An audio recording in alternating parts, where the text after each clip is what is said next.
غزہ کے ہاسپٹل پر حملے کے دوران کا ایک دردناک واقعہ جس میں ایک باپ اپنے دونوں ہاتھوں میں 2 شاپر تھامے ہوئے اپنے لختے جگر کے بوٹیاں اکٹھی کر کے ان کے جسم کے باقیات اکٹھے کر کے شاپروں میں ڈالتا ہے اور دونوں شاپروں میں اپنے دونوں بیٹوں کے لاشیں لے کر اپنے گھر کی طرف جاتا ہے۔ السلام علیکم، میں ہوں ماجد چودھری اور آپ دیکھ رہے ہیں میرے یوٹیوب اور فیس بک چینل۔ آپ سے التماس ہے کہ ہمارے یوٹیوب چینل سبسکرائب کر دیں اور بیل آئیکن کے بٹن کو بھی دبا دیں۔ آپ کی سپورٹ کا بے حد شکریہ، یہ آپ کا اپنا چینل ہے۔ ناظرین، غزہ کے ہاسپٹل پر حملہ ہوا جس میں سینکڑوں بلکہ یہ کہنا مناسب ہے کہ لا تعداد لوگ شہید ہوئے، سینکڑوں زخمی ہیں۔ اس حملے نے پوری دنیا کو ہلا کر رکھ دیا ہے۔ یہ اب تک کے لیے جو ہیومن ہسٹری ہے اس کا سب سے بڑا حملہ ہے، سب سے بڑا ہیومن کرائم ہے۔ تاریخ میں ایسا جرم نہیں ملتا۔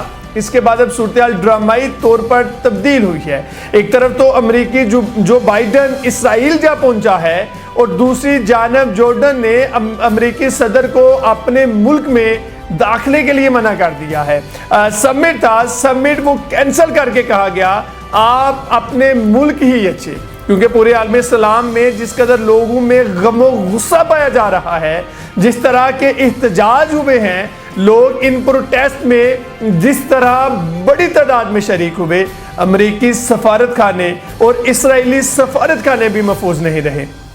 لیٹسٹ صورتحال آپ کے سامنے رکھنی ہے اور اس وقت گراؤنڈ ریالٹی کیا ہے وہ بھی آپ کے ساتھ شیئر کرنی ہے، جبکہ دوسری طرف صورتحال اتنی کشیدہ ہو چکی ہے کہ ایران کے وزیر خارجہ سعودیہ جا پہنچے ہیں اور اس وقت آن گراؤنڈ ریالٹی کیا ہے، غزہ میں کتنا ظلم ڈھایا جا رہا ہے اور اسرائیل کیا کہہ رہا ہے، اور اس کے بعد جنگ کا پورا جو منظرنامہ ہے وہ کس طرح تبدیل ہو چکا ہے، یا یہ کہنا چاہیے کہ حالات کس قدر جو ہیں وہ خطرناک رخ اختیار کر چکے ہیں۔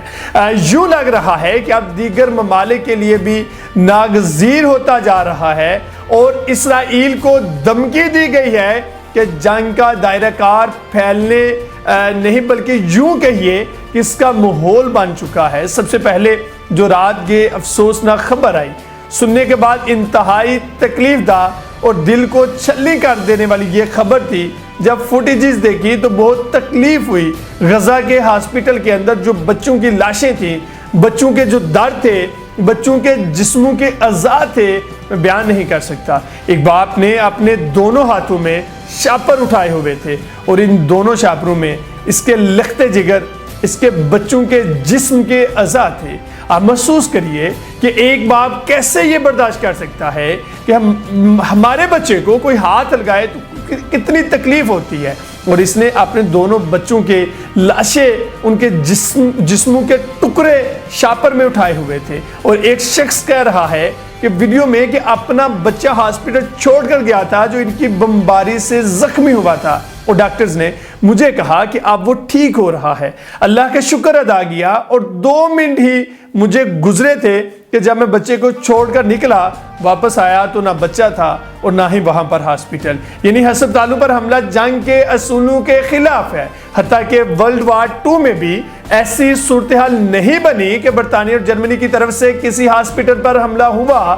اسرائیلی فورسز کی جانب سے غزہ میں خوفناک بمباری کا سلسلہ جاری ہے۔ غزہ کے ہسپتالوں، اقوام متحدہ کی محفوظ پناہ گاہوں اور امدادی کارکنوں پر بھی فضائی حملے ہوئے۔ غزہ کے الاہلی ہاسپٹل پر اسرائیلی طیاروں نے بمباری کی جس کے نتیجے میں 500 سے زائد فلسطینی شہید ہو گئے۔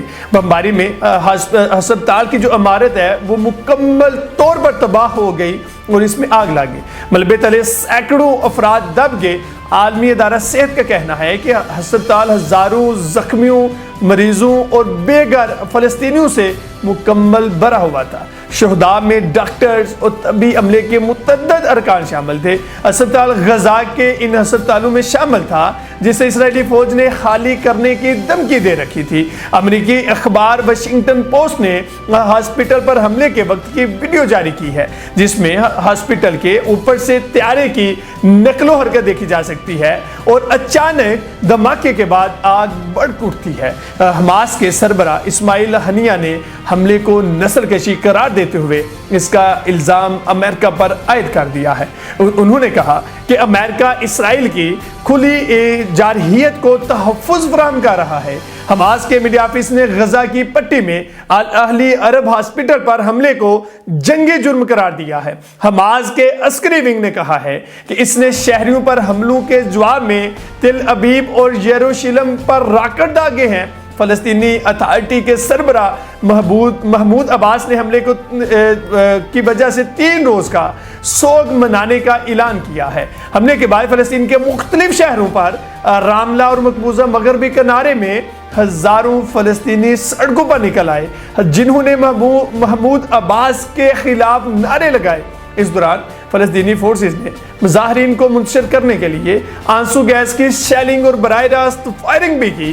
قطری نشریاتی ادارے کے مطابق فلسطینی صدر محمود عباس نے اردن کے دارالحکومت عمان میں امریکی صدر جو بائیڈن سے بدھ کو ملاقات کا پروگرام منسوخ کر دیا ہے، اور وہ یعنی کہ آج کے روز ان کی ملاقات تھی اور وہ واپس مقبوضہ مغربی کنارے پہنچیں گے۔ اردن میں بھی ہزاروں مظاہرین سڑکوں پر نکل آئے ہیں، جنہوں نے دارالحکومت عمان میں اسرائیلی سفارت خانے پر دعویٰ بولنے کی کوشش کی، تاہم سیکورٹی فورسز نے بڑی تعداد نے انہیں قابو کرنے کے لیے آنسو گیس کی شیلنگ کی۔ امریکی صدر جو بائیڈن آج بدھ کو اسرائیل کے دورے پر پہنچے۔ صدر جو بائیڈن خود اپنے دورے کی تصدیق کر چکے ہیں۔ انہیں اردن میں فلسطین اور مصر کے صدور سے بھی ملاقات کرنا تھی۔ امریکی صدر جو بائیڈن نے اسرائیل کے دورے پر جانے کی تصدیق کی ہے۔ کینیڈین وزیر اعظم جسٹن ٹروڈو نے ہاسپٹل پر حملے کی ناقابل جواز، غیر قانونی اور ناقابل قبول قرار دیتے ہوئے اس کی مذمت کی۔ انہوں نے کہا کہ غزہ سے آنے والی خبریں تباہ کن ہیں۔